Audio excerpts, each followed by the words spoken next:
Alright, and we are rolling on Spreaker. Alright, boys and girls, we're here, we're back. Nobody knows why. Oh, yeah, we are not experts, we are not attorneys. Don't listen to anything we say, because we don't either. Hide your children, hide your wives. You hide your wife. There's an alarm clock going off, I guess it's time to wake up. Where are we going from there? Man, we are so bad at getting everything set up to go. Mm-hmm. It works out. Says you. Alright. What are we working with? There we go. We got all the buttons pushed? Not yet, but we're getting there. Alright. Push more buttons. I'll make some buttons to push. This says I can add buttons. You're gonna add buttons? I don't even know what that means. I don't either. Alright, so... Hi, boys and girls, or boys or girls or whatever. We are here. Again. Same place, same channel. Another week. Yeah, it's not loading. Yeah. Mine's being weird. Anyway, so we've got a first time thing. Yeah, we kind of have a guest. Maybe a different or a new thing we might be doing. I don't know. Sure, who cares? Fuck it, right? You want to introduce yourself? Sure. So, yeah, let's Well, some stuff I was in going to come over here and, be that guy. But Yeah, you can do that. Center? yeah, go ahead. Squeeze on in, man. We get comfy. Okay. They see my mug enough. My name's Sean Shea. I'm a gun guy. And after last weekend where I chimed in a lot, I kind of asked if I could come on here. And they said, hell yeah. Yeah. So here I am. Yeah, we're all here. We're all comfy. We got the tech guy back. He exists too. He's in his corner. Hi, guys. So, another gun. Just throw him on the floor. We got guns everywhere. As always, that's what gun people do. Yeah. I don't mean to bump people out of the way, so. No, you're good, man. See, Justin just doesn't want to get cozy with us. Oh. I'm We're going to have to go beyond the couch thing at some point. I'm cozied. Look at you wobbling stuff. So lovely. So I gave them a topic that they were kind of interested in a little bit. Was I said, what about you guys talk about the American rifle, like the perfect American rifle? What I mean by that is that everyone should own a black rifle, in my opinion. So I think you should own either a 5.56 or you should own a 7.62 by 39 or a 308. Honestly, yeah. Those are the 3 rounds that NATO uses. If you have something like this is a unicorn. Yeah. It's an AK that is a 5.56, so it does both. I'm a big AK guy, but I'm also just a black rifle guy in general. And why I suggested the 2 rifles is to say, why do we fight so much about AK versus AR? In reality, we're all still gun dudes. We still like hanging out with one another. If you've really shot them enough, you know that there is no difference in AK AR accuracy, and this rifle will prove it. Yeah. This rifle is every bit as accurate as an AR-15. Yeah. So, the sight radius on an AK is actually the same sight radius as a M4. So that's an old wives' tale. Okay, that the sight radius is different. The difference is that because of the long stroke gas piston, these guys kind of buck a little bit more, where the AR-15 doesn't. Mm-hmm. Stoner had a better design for us. But 20 some odd years later. Yeah. The other part of that I always thought was so cool is that people talk about how cheap these were to make. You have to understand that they sent billions and millions of dollars worth of tooling and data packets to the places that built them. Yes. They weren't just like, hey, here's an AK, build them. You can build them in a shed in the backyard. In reality, it's actually easier to build AR-15s in that idea. I mean, right. And that's actually what the American military, one of the big things they settled on with the AR-15 was that, hey, we have a bucket of parts. If the mainland ever got attacked, we could build them anywhere the hell we wanted to.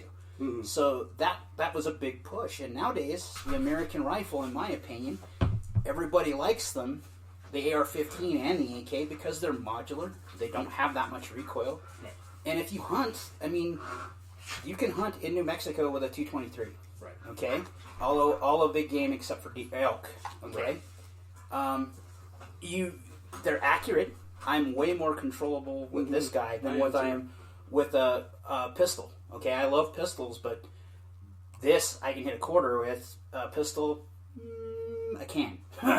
See, I'm more accurate with the 7.62 AK than I am with an AR-15. See, and it's because of the recoil you've got used to, right? Right. And you've learned that the recoil bucks a certain way, and if you hold it right and you suck it into you, you're okay with it. Right. Yeah. This one would shock you in that it doesn't have the recoil that the standard one does. I believe it. This also is heavier than an AR-15. Quite a bit. This weighs about 8 pounds. Yeah. Where my AR-15 over there is like 7 pounds. Yeah. With optics. Right. Okay. But what I get at that is that you see in the news right now, these are the bad guy guns. In reality, it's everybody owns one. I mean, everyone should own one. It is. You can get an AR-15 in just about any caliber you want right now, right? Pretty much, yeah. So why wouldn't you have one of the most simply, easy to maintain rifles that there are? And I'm sure you guys have covered this multiple times about how easy they are to maintain and what there is to it. We haven't, no. We haven't gone into that. There is a lot less to work on, a lot less to clean, a lot less to maintain on an AK than an AR by far. Now, we do have my AR pistol that we are trying to get dirty as shit and fail. There's a huge lag. Oh, no, I was like, it's over there. But I think I know where my guns are. Well, with that, I mean, let's be honest. If you actually look at the AR and the AK, the AK is got this reputation of reliability and durability that it's there, but it's not infallible. No, it will fail on you, sure as hell. It's not a high point. So last year at Red October, it was like the first stage I ran or something like that. I can't remember, but I went to clear my chamber.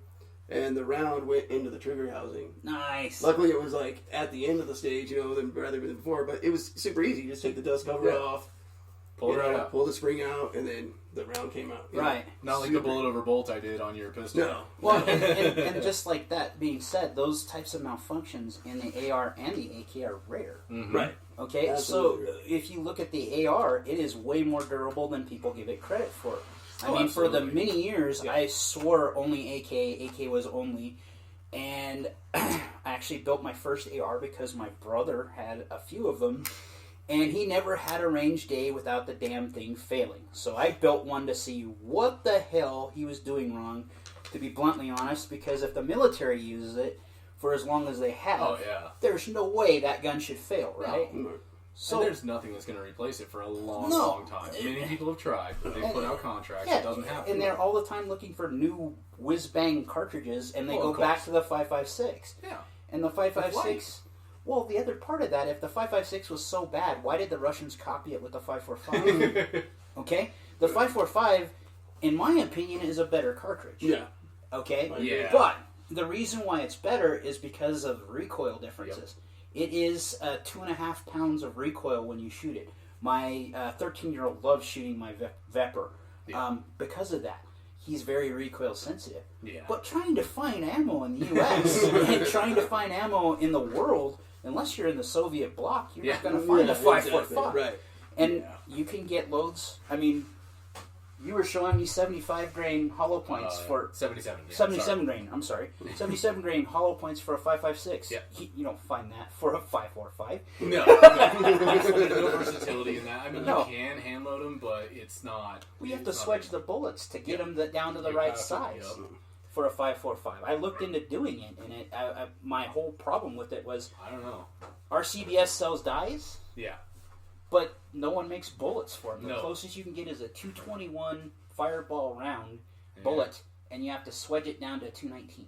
That's not even worth the effort, No. to be honest. I mean, No. And what was it? 2013, 922 went through, and that's what ruined it. That's what killed, the 5.45. 7.6. Yeah. Mm-hmm. And what's funny about that is, you guys were talking last time about the availability of the 5.45 and the 7.62 by 39. Yeah. Living where I do, I buy ammo online. Absolutely. And I have no problems getting the 5.45. I'm lucky enough to where I still have some 7 and 6. But I shoot Bernal and Tula 545 exclusively through it, and I buy it in as many lots as I can for it and for my normal 7.62 rifles. Yeah. And you have to. I mean, the amount that we shoot, we can't buy less than a case. If we buy 20 round boxes, it's done. What the fuck's that going to do for us? Right. Just waste money. It takes more time to take your shit down to the range than it does to empty. Yeah, it's so useless. I go through about 300 to 500 rounds a weekend. Yeah. I go shoot every weekend. I try to train the best I can. Never taken a rifle course, so I've been palling around with some instructors, so maybe that'll be in my future for that. Because I'll admit, I mean, I'm a shooter, but I've never been trained in the right way, I guess, to put it. I'm probably not as bad as a lot of people would be, but I'm probably not as good as I want to be either. Well, nobody is. That kind of brings up a point, too. Like, do you feel, and I'm not, like, slamming this at all, but do you feel like watching YouTube videos and emulating that, you learn something, or you've learned more? I've learned more watching stuff from YouTube, but not the normal people you would think of. Like, I watch Sonny Pazookas. I've watched Larry Vickers, believe it or not. Yeah. I've watched Rob from AKOU. Yeah. Those guys, when they're doing their training classes, and I've watched something called Circle, I think it's Circle 11 or Circle T. Yeah. Circle T, yeah. Their stuff. I'll mimic that, and I'll try to integrate it into the drills that I'm doing. But does it make me better? In my mind, it gives me that extra little bit that maybe I'm doing something a little different that no one else is. Right.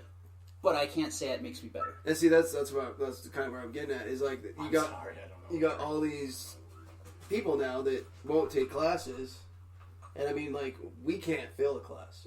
It's tough. It's tough to fill a class. And we're coming out on that. And my thought is, it's guys like, and I do it too. I'm not saying there's anything wrong with it at all. But there's guys that like watch the YouTube videos and they just run the drills that they see on YouTube, and they're learning that way. Whereas instead of going to paying the money to go to a class where somebody can fix your grip, fix your stance. And with that, what I would see is that so you're learning something from YouTube, or you think you are. Yeah. But the practical applications I think you would learn in the class are, one, I think you're going to be put your students under time stress. That we don't get in stress inoculation. Right. The other thing is that you guys would introduce functions, like malfunctions, I'm guessing, in class. Well, you force malfunctions. Yeah, yes. So that you get that bit. Some people may do that, but I'll be honest, I don't sit here and fuck around with malfunctions unless they happen. Right. So, I mean, that type of thing. And then there's something you get into that I've gotten into just in my own little training regimen is I only shoot strong side when I know you should be clearing with both right and left. Yeah. And you can watch so many drills on how to clear a corner until someone teaches you that or you've actually done it. I don't think that applies. So you can watch it on YouTube and know this is what you're doing. You understand the function of it, but you're not actually doing it. So to me, that would be like looking at a textbook, seeing it on the textbook, and just saying, well, I knew everything because I saw it on the textbook. Like my knowledge of 1911s. Yeah. It's all textbook. It's all textbook.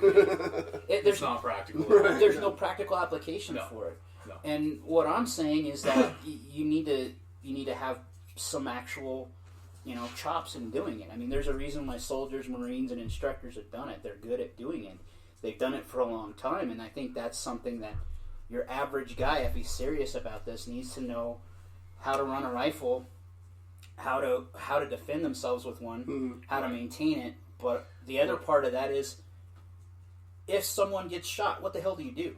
That's our big thing. That's our big thing. So where I've done this is not just us, but sorry. I've actually done a lot of first aid classes and stuff of recently to get that piece of knowledge. Is like you so you know how to use a rifle, but if something screws up, how do you fix it? How do you help someone else? If you're gonna make the holes, you need to be able to know how to plug them. And we talked about that in one episode. Like, we did.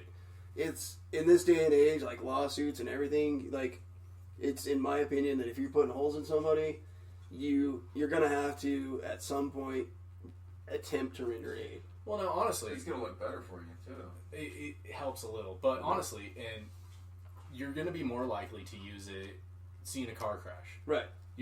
That's when you're gonna know.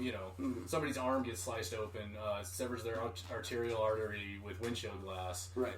you're going to need to know how to put on a tourniquet. Yeah, you're absolutely. going to need to know wound packing, gauze application, all that shit. And that's more likely. Now, did you hear about that hiker recently?